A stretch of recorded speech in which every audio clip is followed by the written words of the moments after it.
আমি যেখানে যেতাম শ্বশুর আব্বাই সেখানে যেত। আমি রান্নাঘরে রান্না করতে গেলে সেখানেও শ্বশুর আব্বা চলে আসত। মাঝে মাঝে শ্বশুর আবু আমায় এমন কিছু কথা বলতো সেটা আমি সহ্য করতে পারতাম না। শিশুর বাবা মা সবসময় বলতো, আমি যদি আমার ছেলেকে না বলতাম তাহলে সে তোমাকে বিয়ে করত না। আমার স্বামী যখন ওই বাড়ি থেকে বেরোতো তখন আমার শ্বশুর আমার ঘরে এসে আমার স্বামীর নামে বাজে মন্তব্য করত। একদিন রাতে আমার স্বামী আমার ঘরে আসেনি, আর আমি ভয় পেয়ে আমার শ্বশুরের ঘরে চলে যাই। তারপর আমার শ্বশুর আমার যা অবস্থা করলেন সেটা আমার বলতেও লজ্জা লাগছে, কারণ কিছু রাত এতটাই অন্ধকার হয় যে মানুষের জীবন থেকে সব আলো মুছে দেয়। আজকের রাতটা আমার জীবনের এমনই একটা অন্ধকার রাত হয়ে ওঠে। আমার স্বামী রজব এখনো বাড়ি ফেরেনি। রাত 1টা বাজছে। আমি ঘরে বসে তার ফেরার জন্য অপেক্ষা করছিলাম। আমার নজর বারবার ঘড়ির কাঁটার দিকে চলে যাচ্ছিল। সেকেন্ডের কাঁটার সাথে সাথে আমার ভয়ে গলা শুকিয়ে যাচ্ছিল। আমি প্রার্থনা করছিলাম যাতে রজব তাড়াতাড়ি বাড়ি ফিরে আসে। এরই মাঝে হঠাৎ করে বিদ্যুৎ চলে যায়। পুরো ঘরটা একেবারে অন্ধকার হয়ে যায়।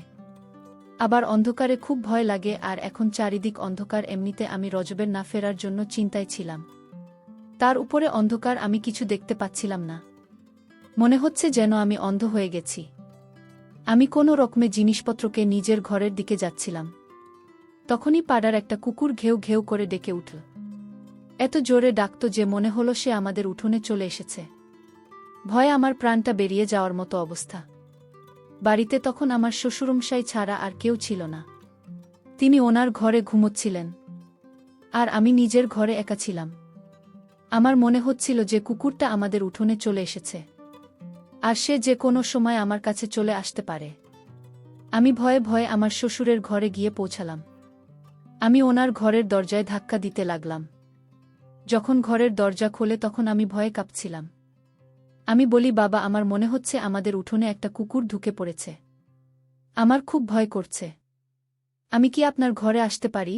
আমি এত ভয় পেয়ে গিয়েছিলাম যে আমার মাথা কাজ করছিল না, তাই হয়তো আমি একটা ভুল পদক্ষেপ নিয়ে ফেলি। আমার শ্বশুরমশাই আমাকে তার ঘরে যেতে বললেন। তারপর ঘরের দরজা বন্ধ হয়ে যায়। আর তারপর আমার সাথে যা হয়েছিল সেটা আমার পক্ষে মেনে নেওয়া সম্ভব ছিল না। তাহলে মূল ঘটনাটি বলি।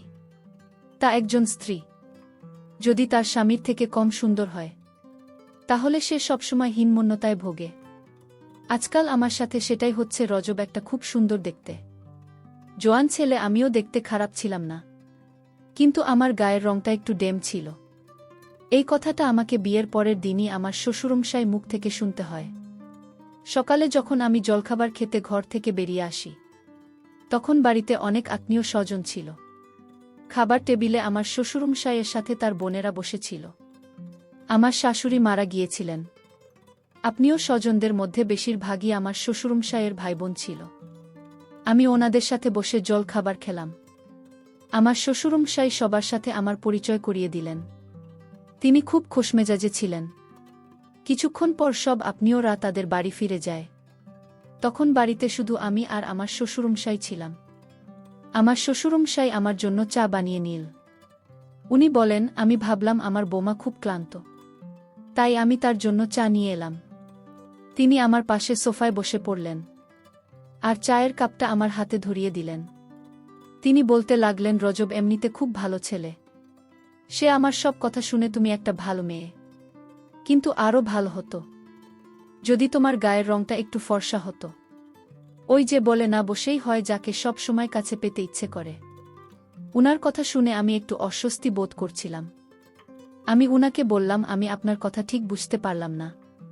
উনি বলেন, কাল মাঝরাতে রোজ ঘরের বাইরে এসেছিল।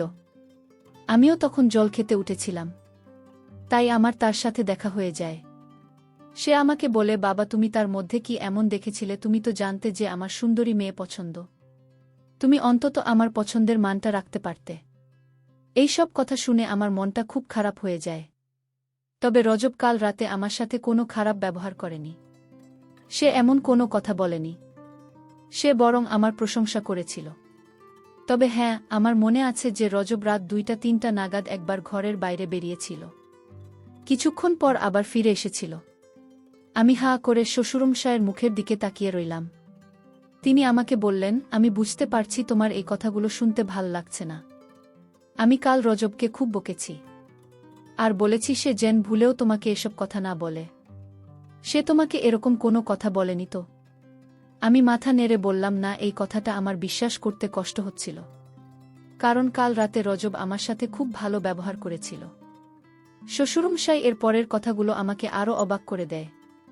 তিনি বলেন, আমি ওকে বারবার বারণ করেছি সে যেন তোমার মনে কষ্ট না দেয়। তুমি কিছু মনে করো না মা। কিন্তু আমি যখন তোমাকে দেখতে গিয়েছিলাম তখন তুমি মেকআপ করেছিলে।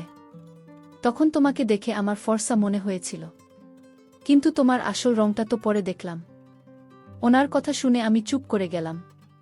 আমি বুঝতে পারছিলাম না কি জবাব দেব। হ্যাঁ, এটা সত্যি যে আমাকে যখন দেখতে আসা হয়েছিল তো এখন আমি একটু মেকআপ করেছিলাম, কিন্তু সেটাই তো স্বাভাবিক। আজকাল সব মেয়েরাই তো একটু আধটু সাজগোজ করে। রোজের সাথে যখন আমার সমস্ত বিয়ের কথা পাকা হয়েছিল তখন আমি খুব খুশি হয়েছিলাম, কারণ শ্বশুরবাড়িতে আমার ভুল ধরার জন্য আমার কোনো শাশুড়ি ও ননদ থাকবে না। কিন্তু তখন কি আর আমি জানতাম যে আমার শ্বশুরমশাই বিয়ের পরের দিনই আমার কথায় খুব ধরতে শুরু করবেন। বিয়ের পরের দিন থেকে আমি রান্নাবান্না আর ঘরের কাজ করা শুরু করে দিয়েছিলাম, কারণ বাড়িতে শুধু আমার শ্বশুরমশাই আর আমার স্বামী থাকত। এমনিতে আমার শ্বশুরমশাই খুব ভাল ছিলেন, আমার সাথে খুব ভালোভাবে কথা বলতেন, কিন্তু উনি রজবের ব্যাপারে যেসব কথা বলতেন সেসব শুনতে আমার ভাল লাগত না। রজব অফিসে বেরিয়ে যাওয়ার পরে বাবা আমার ঘরে চলে আসতেন। আমি তখন রজবের ফেলে রাখা জিনিসপত্র গোছাতে ব্যস্ত থাকতাম। বাবা এসে বলতেন, তুমি তাড়াতাড়ি আমাদের জন্য জলখাবার বানানো, তারপর আমরা দুজনে বসে গল্প করব। তিনি আমার সাথে বন্ধুর মতো কথা বলতেন। আমি ওনাকে এটাও বলতে পারতাম না যে আমি খুব ক্লান্ত, একটু বিশ্রাম নেব। কিন্তু চিন্তার বিষয় এটাই যে বাবা সবসময় আমার খেয়াল রাখতেন। আমি যখন রান্নাঘরে থাকতাম তখনই সেখানে এসে হাজির হতেন। আমি যখন রান্না করতাম তখন তিনি বলতেন, এভাবে নয়, এভাবে বানানো যাবে, এই খাবার পছন্দ নয়, এমনিতেই তুমি দেখতে ভালো নয়।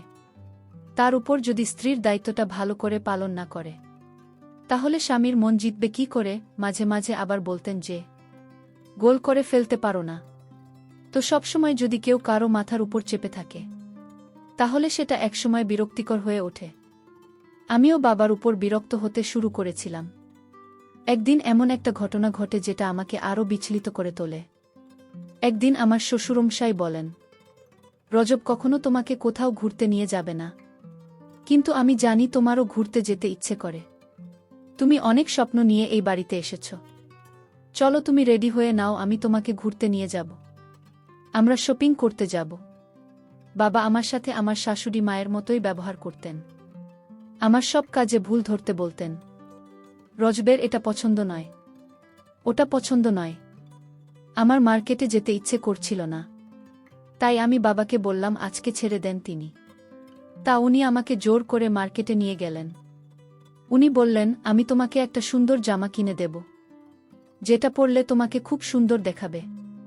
উনি আমাকে দোকানে নিয়ে গেলেন আর বললেন, তোমার পছন্দ মতো একটা স্যুট তুমি কিনে নাও।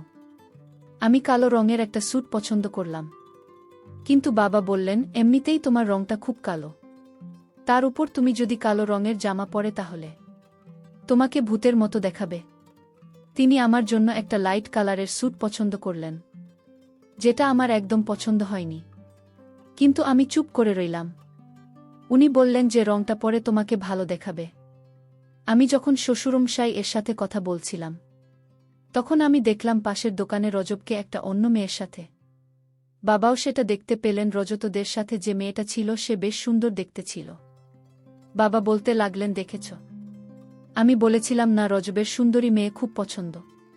সে যেখানে সৌন্দর্য দেখে সেখানে চলে যায়। রজব সেই মেয়েটার সাথে খুব হেসে হেসে কথা বলছিল। এটা দেখে আমার চোখে জল চলে আসে। আমি ওখান থেকে কিছু না কিনেই চলে আসি। আমার খুব রাগ হচ্ছিল, মনে হচ্ছিল সব কিছু তছনছ করে দিতে। আমি ভাবতে লাগলাম যে রজব কিরকম ছেলে। সে আমাকে বলতো সে আমাকে ভালোবাসে, আর বাইরে গিয়ে সে অন্য মেয়ের সাথে ঘুরছে। আমার শ্বশুরমশাই বললেন, আমি কখনোই চাই না তোমাদের ঘর ভেঙে যাক মা। তবে ছেলেরা একটু স্বাধীন হয়, বিশেষ করে এমন ছেলেরা যারা সৌন্দর্য দেখে পাগল হয়ে যায়। হ্যাঁ, তুমি যদি দেখতে সুন্দর হতে তাহলে হয়তো তোমার স্বামীকে ঘরে বেঁধে রাখতে পারতে। বাবা আমার পাশে বসে আমাকে বোঝাতে লাগলেন। বাবা বললেন, আমি রোজ ওদের সাথে কথা বলবো, কিন্তু আমি কিছু গ্যারান্টি দিতে পারছি না। আমি রজবের জন্য কি না করতাম। তার পছন্দের খাবার বানাতাম, তার পছন্দমতো ঘর সাজিয়ে দিতাম, এমনকি নিজেকেও তার মনের মতো তৈরি করার চেষ্টা করতাম। কিন্তু রজবের আমার এত আত্মত্যাগ চোখে পড়ে না। রাতে যখন রজব বাড়ি ফিরে আসে, তখন আমি আমার ঘরে বসে কাজ করছিলাম। রজব আমাকে জিজ্ঞেস করে, তোমার কি হয়েছে, শরীর ঠিক আছে তো? আমার তো ইচ্ছে করছিল এখনই বলে দিতে যে আমি তোমার আসল রূপটা ধরে ফেলেছি, কিন্তু বাবা আমাকে অনেকবার বারণ করেছিলেন। বলেছিলেন, এটা করলে আমার ঘর ভেঙে যেতে পারে। যদি জানতে পারে যে তুমি জেনে গেছ তার অন্য মেয়ের সাথে প্রেম আছে, তাহলে তার মন থেকে সব ভয় দূর হয়ে যাবে। আমি রোজ ওকে বলি যে আমার মাথা ব্যথা করছে। রজব বলে, চল, আমি তোমাকে ডাক্তারের কাছে নিয়ে যাচ্ছি। এমনিতেই তোমার গায়ের রং কালো, তার উপর কেঁদে কেঁদে নিজের যে অবস্থা করেছ, তোমাকে একেবারে ভূতের মতো দেখাচ্ছে। কথাটা শুনে আমার খুব অভিমান হয়। আমি বলি, আমি যখন এতই খারাপ তখন আমাকে বিয়ে করলে কেন? আমার কথা শুনে রজব আমার দিকে তাকিয়ে থাকে। তারপর একটু হেসে বলে, আমার অনেক বড় ভুল হয়ে গেছে, কিন্তু কি আর করা যাবে, ভুল যখন হয়েছে তখন তোমাকে সংযত করতে হবে। এই বলে সে হাসতে হাসতে আমার পাশে এসে বসে। আমি বলি, আমি কোথাও যাব না, আমার মাথা ব্যথা করছে, আমি ওষুধ খাবার ঠিক হয়ে যাবে। এই বলে আমি ঘর থেকে বেরিয়ে চলে যাই। কিন্তু আমার মনটা খুব খারাপ হয়ে যায়। স্বামী যদি তার স্ত্রীকে ভালোবাসে আর সবসময় তার খুঁত ধরে, তাহলে এক সময়ে স্ত্রী ও তার স্বামীর প্রতি ভালোবাসা কমে যায়। রোজ ওদের প্রতি আমার টান আস্তে আস্তে কমতে শুরু করেছিল। একদিন আমার শ্বশুরমশাই বলেন যে তাদের পরিবারের একজনের বিয়ে আছে, তাই আমাকে তৈরি থাকতে বলেছিলেন। আমিও একটু সাজগোজ করেছিলাম। সেই সময় রোজ ঘরে আসে আর আমার দিকে এখন জোরে তাকিয়ে থাকে। ওকে দেখে আমার মনে হলো যে আমি হয়তো তার মনে প্রভাব ফেলতে পেরেছি। সে আমার পাশে এসে দাঁড়িয়ে বলে, তুমি যতই সাজগোজ করুন না কেন, আমার মতো সুন্দর তুমি কখনোই হতে পারবে না। এই বলে সে আমাকে আয়নার সামনে নিয়ে যায়। আমার মনটা পুরো ভেঙে যায়। এতক্ষণ আমি ভাবছিলাম যে 1 ঘন্টা ধরে আমি এত সাজলেন সেটা সার্থক হয়েছে। কিন্তু রজবের কথা শুনে আমার ভুল ধারণা ভেঙে গেল। মনে হচ্ছিল আমার শ্বশুরমশাই ঠিকই বলেন যে ছেলেরা সেই মেয়েকে ভালোবাসতে পারে যারা দেখতে সুন্দর হয়। আমি রজবের থেকে সরে আসি। রাগের মাথায় আমি আমার সব গয়না খুলে ফেলি। তারপর টিস্যু পেপার দিয়ে মেকআপ মুছে ফেলি। এটা দেখে রজব একটু গম্ভীর হয়ে যায় আর বলে, রজনী, তুমি এটা কি করছো? আমরা এমনিতেই অনেক লেট হয়ে গেছি। আমি বলি, আমি কোথাও যাব না। রোজ বলে, এমন ছেলেমানুষি কেন করছো তুমি? একটা ছোট ব্যাপারকে এত বড় করে কেন দেখছো? আমি বললাম, আমার ওখানে যাওয়া ঠিক হবে না, কারণ আমি তোমার পাশে মানাবে না। আর তোমার কি মেয়ের অভাব আছে? ওখানে অনেক সুন্দরী মেয়ে থাকবে, তুমি বরং তাদের সাথে। এটা বলার সাথে সাথে রজব আমার গালে জোরে থাপ্পড় মারে। আমি এটার জন্য একদম তৈরি ছিলাম না। আমি রজবের কাছ থেকে এটা আশা করিনি। রজব বলে, এসব কি কথা বলছো তুমি? তোমার কি আমাকে দেখে সেরকম লোক মনে হয়?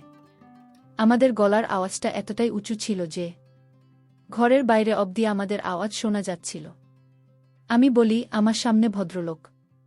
আমার শ্বশুরমশাই আমার কাছে এসে বসে। আমি বলি, সবসময় রজব আমাকে নিয়ে ব্যঙ্গ করে। আমি যখন ওর এতটাই অপছন্দ তখন ও আমাকে বিয়ে করো কেন? আমি জোরে জোরে কাঁদতে শুরু করি। আমার শ্বশুরমশাই আমাকে সান্ত্বনা দিতে থাকে আর বলেন, রজব এরকমই, আমি ওকে বোঝাবো, তুমি চিন্তা করো না। আমি তো চাই যে তোমরা দুজনে সুখের সংসার করো, কিন্তু তার কোনো নমুনা আমি দেখছি না। সুর আব্বা বললেন, এসব বাদ দিয়ে এখন চলো বিয়েবাড়িতে। আমি বিয়েবাড়িতে বাবার কথায় গেলাম। আমার মনে কোন শান্তি নেই। বিয়েবাড়িতে এত লোকজন, সে রাতে থাকা নিয়ে অনেক সমস্যা হচ্ছিল। বিয়ে বাড়িতে ঝামেলা থাকায় কে কোথায় থাকবে সেটা নিয়ে আলোচনা করতে শুরু করেছে। আমার স্বামী বিয়ে বাড়ি থেকে বাইরে কোথাও চলে গেলাম। তারপর আমাকে একটা রুমে থাকতে দেওয়া হয়। সেই রুমে আমি একা ছিলাম। আর রাত যখন গভীর হল তখন আমার রুমে আমি কাউকে দেখতে পেলাম। আমি বুঝতে পারছি না যে কে সে আমার রুমে এত রাতে। বন্ধুরা, গল্পটি আজ ব্যস্ততার কারণে শেষ করতে পারছি না। পরবর্তী পর্ব পাওয়ার জন্য আমার চ্যানেলটিকে সাবস্ক্রাইব করে পাশে থাকবেন। ধন্যবাদ।